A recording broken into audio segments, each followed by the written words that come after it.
What is up, ladies and gentlemen? It is your boy MeeSeeksMalik here with a quick guide for the Crew 2 racing discipline. It's just gonna be something short, well maybe short, but quick, easy for you guys to understand and easy to do. So before I get started with this video, go ahead and leave a like, and if you're new to the channel, go ahead and hit that subscribe button for more videos. Also, I am giving away the Crew 2 Gold Edition on the 29th, which is tomorrow. As of now, I'm recording this at like 1 o'clock in the morning. So yeah, tomorrow I will be giving away the Crew 2 Gold Edition for one person, one lucky subscriber. To enter, all you gotta do is comment your name below or check my Instagram for the final post. I will be posting it later on at some time, but yeah, go ahead and do that. My Instagram will be right there, partyboy_Malik. So subscribe, I guess. Yeah, so that's pretty much it. Let's get into it. Alright everybody, so the first thing we want to look at are the regular street cars right here. My opinion on the best car to choose, the best car to stack your money up for would be the Lamborghini Huracan. For one, the Lamborghini Huracan is pretty fast. It's pretty good with handling, and you have a less chance of bouncing off the rev limiter when starting off with boost. You know how people do it. We boost when we're like starting off, and the cars usually bounce off the rev limiter. But from my experience with the car in the closed beta and the open beta, it's pretty good, pretty fast, and pretty easy to use, and pretty nice to handle. So I would suggest stacking money up for that. But the car you will want to start with will be the Audi TT-RS.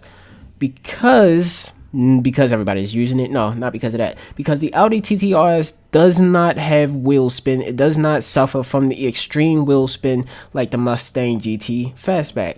With that car, starting off, the wheel spin like crazy. But with the Audi, it does not. You may experience a little rev limiter bouncing, but that's all you gotta worry about. You can easily handle that. No problem. So, on to the activities, the racing. The one you will most likely want to do is the strip self. You will want to constantly redo this one over and over and over to grind money, to grind followers, and stack up your paper. So with that, I would suggest doing this on hard, not like right off the bat, but once you can get your car level up close to 230, probably like 225, 220.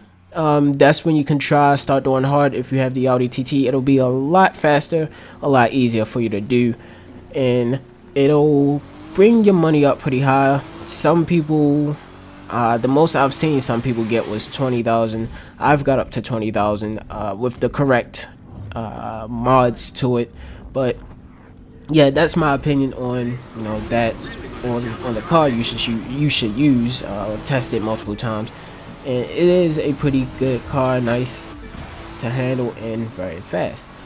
But the Lamborghini is a must. You must get the Lamborghini, save up for it if you want to handle all the hard activities with ease. Some of these activities you will be using a loaned vehicle. You won't be able to choose your own vehicle. There's two of them. One would be for the Camaro and the other one would be for the Harley Davidson. So yeah, on to the next one. Alright, so for the next one we will be looking at drift vehicles. From what I've tested so far, I would say stick with the free vehicle, or the first vehicle that you choose, which should be the Mazda RX-7. It's pretty good with drifting as far as I've seen, and pretty easy to handle. But what you will want to get is the Lamborghini Aventador right here. The Lamborghinis is either the Lamborghini Aventador or the Murcielago. Both are four-wheel drive, all-wheel drive vehicles. Easy to drift with those, and with a high performance levels at the start. But if you actually do have the money to get one of these cars, I would suggest getting that. Or if you're not too sure about it, go ahead and stick with the Mazda RX-7, as these cars are pretty easy to use, pretty easy to handle. Alright, so for the activity, you will want to do the very first one. Get a little bit of practice on here. You can actually do the hard on any any vehicle performance level. It really doesn't matter. All you need is control, handling, and that's pretty much it. So there's two ways you can do drifting, but I would recommend, if you're not comfortable with using manual, stick to automatic. But the way I do go through drifting with ease, I would use manual and switch between third and second gear, as those two gears really helps me out with keeping the car sideways or keeping the wheels spinning when I need it to.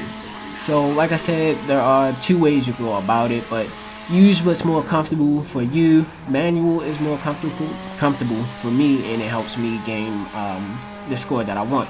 But what you really need to do is focus on stacking up that combo multiplier. Get it as far as it can go. As for me, it can get up to 57, maybe even higher, but 57 is the highest I've seen it go. Some of you, if you're using stock parts or parts without a certain bonus, I forgot the name of it, but it increases the speed of the combo multiplier, and it increases the amount that you can get. So mine was increased to 57, but yours may be 50, 55. It's all on how you have your car set, how your parts are set. But what you really need to focus on is, again, stacking up that combo multiplier, not crashing, keeping the drifting going as far as you can possibly go, and you will stack up those points pretty easily and pretty nicely. That's all it is, drifting. But the very first drift activity would be the one you want to practice on constantly, over and over and over, until you get good at it, until you get the hang of it, and then maybe going on to the next ones and, you know, trying your luck with those on hard.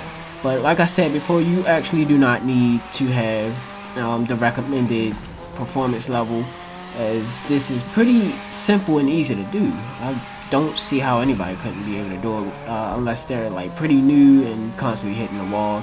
But yeah, that's pretty much it. That's all you gotta do, is keep it out the walls, keep the combos going, and you'll be golden.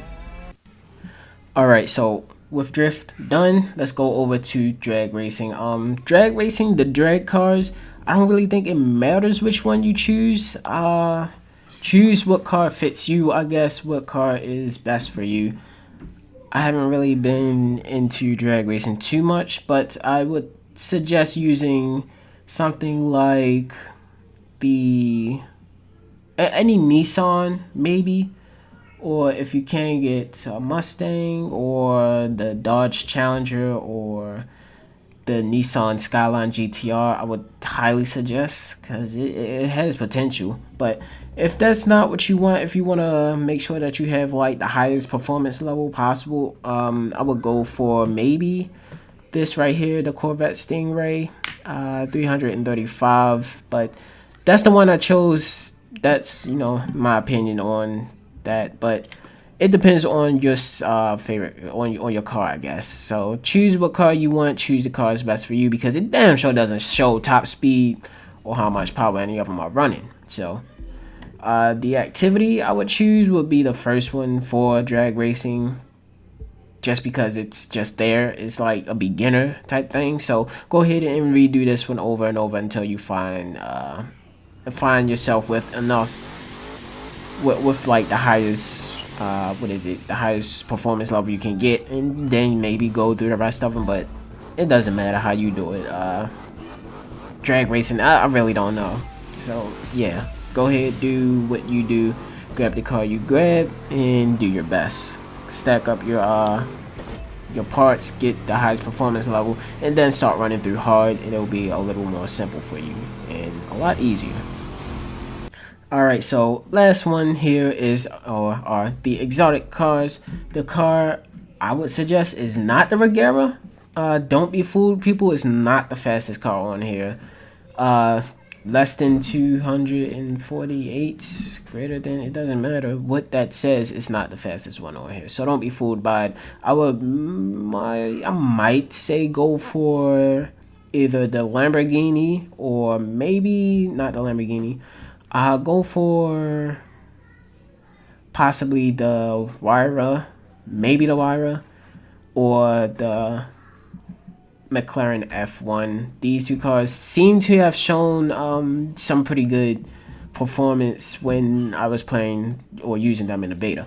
So it's either those two cars, the Lamborghinis, any of the Lamborghinis really, or maybe the Zonda F, the Pagani Zonda. Zondas are pretty good, and it's it's the cheapest one you can find on there.